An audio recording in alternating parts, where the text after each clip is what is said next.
పచ్చని కొండల మధ్య మబ్బులు నెమ్మదిగా కలుతున్నాయి. గాలి మృదువుగా చెట్లతో మాట్లాడుతోంది. బస్ ఆగుతుంది. చిన్న బ్యాగ్తో చిట్టి దిగుతుంది. కళ్ళలో సందేహం, మనసులో భయం. ఇదేనా కొత్త ఇల్లు అని చిట్టి అనుకుంటుంది. అప్పుడు తాతయ్య ముందుకొస్తాడు. ఎక్కువ మాటలు మాట్లాడు, కానీ చిట్టి చేతిని బలంగా పట్టుకుంటాడు. ఆ స్పర్శలోనే చిట్టికి భద్రత అనిపిస్తుంది. కొండమీద చిన్న ఇల్లు, చెక్క తలుపులు, మట్టి వాసన. చిట్టి కిటికీ తెరుస్తుంది. లోపలికి గాలి వస్తుంది. గాలి వెంట పక్షుల పాట. చిట్టి మెల్లగా నవ్వుతుంది. ఇల్లు నన్ను పిలుస్తోంది. ప్రతి ఉదయం సూర్యుడు కొండల వెనుక నుంచి తొంగి చూస్తాడు.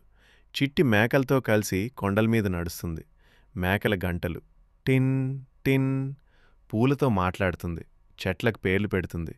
నువ్వు నా స్నేహితుడు అని ఒక చెట్టుకి చెప్తుంది. ఆ రోజు నుంచి చిట్టికి ఒంటరిగా అనిపించదు. తాతయ్య ఎక్కువగా మౌనంగా ఉంటాడు. చిట్టి అతని దగ్గర కూర్చుంటుంది. టీ ఇస్తుంది. కథలు వింటుంది. అతని పక్కన నిద్రపోతుంది.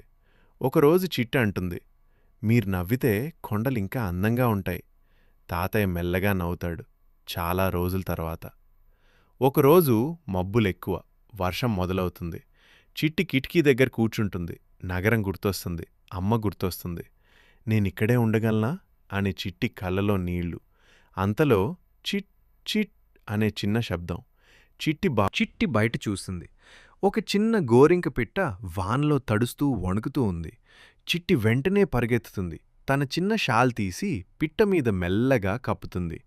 భయపడకు, నేనున్నాను అని మృదువుగా చెప్తుంది. చిట్టి తన చేతులను గుడిసెలా చేసి పిట్టకి ఆశ్రయమిస్తుంది. వర్షం పడుతూనే ఉంది. కాని పిట్టకి ఇప్పుడు చిట్టి ఇల్లయింది. ఆ క్షణంలో చిట్టి అర్థం చేసుకుంటుంది. ఇల్లు అంటే పెద్దది కావాల్సిన అవసరం లేదు. ప్రేమ ఉంటే చాలు. వర్షం ఆగుతుంది. ఆకాశంలో మృదువైన వెలుగు. పిట్ట చిట్టి చుట్టూ ఒక చక్కర్లు కొట్టి ఎగిరిపోతుంది. చిట్ చిట్ అని పలకరిస్తుంది. చిట్టి నవ్వుతుంది. తాతయ్య ఆ దృశ్యం చూస్తాడు. కళ్లలో గర్వం. అతను మెల్లగా అంటాడు, నువ్వు ఆశ్రయం ఇచ్చిన చోటే నిజమైన ఇల్లు పుడుతుంది.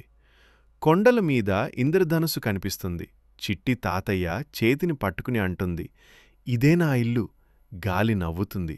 పక్షులు పాడుతాయి. కొండలు మౌనంగా ఆశీర్వదిస్తాయి. చిన్న అమ్మాయి, పెద్ద హృదయం. ఇదే చిట్టి కథ. ఇల్లు అంటే గోడలు కాదు, ఆశ్రయం ఇచ్చే హృదయమే నిజమైన ఇల్లు.